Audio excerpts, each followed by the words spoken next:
Hi, I'm Sean Harbaugh with the Columbia Association. I'm here with Joe Barbera, the chair of Blossoms of Hope.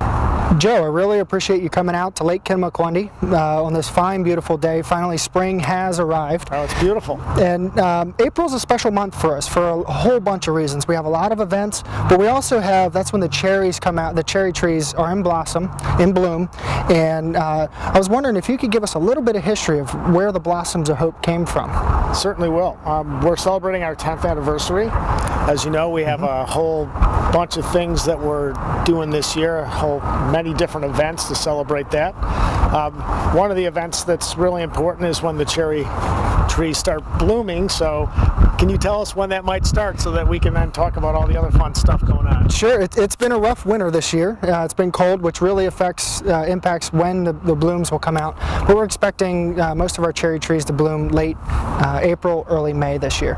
Terrific, terrific. Just in time for our busiest month of the year. During April, Blossoms of Hope always celebrates with a number of events, and our mission is to beautify the county, and that's going to be real beautiful once they come out. And then the other part of it is to support the Claudia Mayer Tina Broccolino Cancer Resource Center at the hospital for people who are suffering from cancer as well as their families.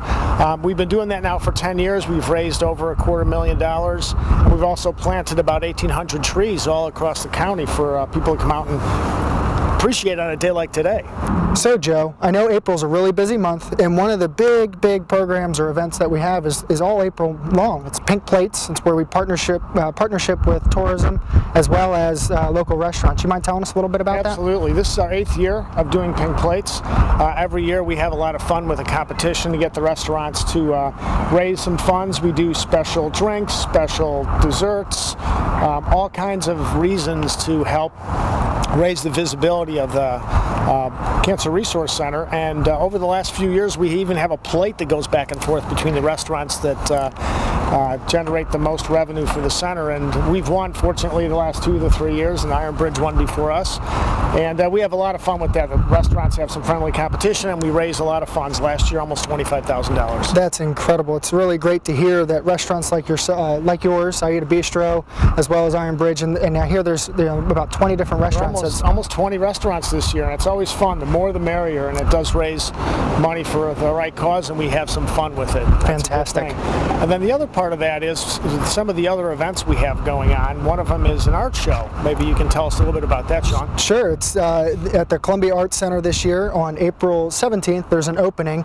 The actual program is called Portraits and Profiles, and it's artists, about 60 different artists have come forward, and they are somehow portraying an inspiration to them, and it's fantastic. They've done it for several years now, where they've partnered with Blossoms of Hope, and the proceeds from the event go towards Blossoms, which benefits the Claudia Mayer Tina Broccolino Cancer Resource Center. We have an open house that first night, right? Correct. 17th? April 17th at 5:30 at the Arts Center in Long Reach Village Center. It's open to the public, and more than welcome to come join us. There'll be awards given through a juried process, as well as you can buy the art if you'd like to, and proceeds, like I said, go towards Blossoms of Hope Cancer and the Cancer Resource Center. But I heard there's other events going on as well. This is packed full. There's a lot going on in April. April 17th, we have our Pretty in Pink, the same night as same day as the art show exhibit, and that's at Turf Valley.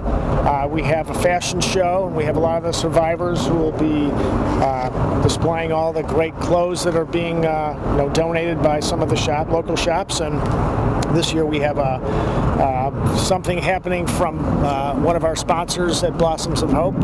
Horseshoe Casino is going to help us introduce a couple of fun things for the ladies that day. So it's always a great luncheon. There's still tickets available. It's something that anybody can come and you buy a ticket, buy a table, and have a great afternoon. Sounds like a lot of fun on the 17th. 2 incredible events, but we're still not done. No, we're still not done. There's more events that are going on. That's right. Who likes to play golf? And on a day like today, there should be people on the golf course. Lots of folks are going to want to get out, get that golf itch going. Exactly right. On April 24th, we have a special golf outing, and that's something that one of our board members, Mimi O'Donnell, has been doing for many, many years as the chair.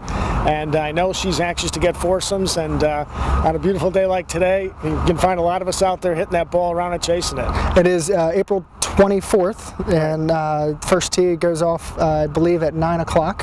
Correct. And there are sponsorships and foursomes available. There definitely are. That's a beautiful Turf Valley. Yes, Turf Valley. And then we have other things going on during the month of May and June as well. We've got a race in Ellicott City in May, and then in June we've got the Power of the Purse. Power of the Purse. I've been watching the team put together an incredible event. They've got some fantastic handbags coming in. There's a lot of opportunity for volunteers to work with that event, and you can find those opportunities at blossomsofhope.org. Exactly right, and that's at Fret's Kitchen, and that's right not too far from where we are today, and it's a beautiful show kitchen, and there are purses and food and drink, and it's a really nice celebration. And inside those purses this year are going to be some goodies for anybody that buys one. There'll be some fun things inside. Fantastic. Sounds like a ball. Well, let's not forget about those beautiful trees, because even though we have plenty planted, there are still trees available for memorials and for other opportunities for people to celebrate life and celebrate someone's life. And we've made it really easy now with our new website at blossomsofhope.org. There's an opportunity through that where you can purchase a tree for your home or for a friend of yours, and it's made really easy. And I'd be remiss not to mention how fantastic now here at Lake Kittamaqundi we have the full loop that goes all the way around. It goes through Kennedy Gardens, and it shows, it gets you the opportunity to see some of our showcase trees down here. The three legacy trees, which tie us to the ones in DC on the mall, as well as the other ones within the Maggie Brown Memorial Grove that we have down here. It's 20 Kwanzaa cherries. They're going to be beautiful this year. And I still think we have opportunities for people to sponsor some of those trees. Correct. There are some sponsorship opportunities, and we'll have information on the website. Great. All for a great cause for us to beautify as well as to support the Cancer Resource Center at the hospital.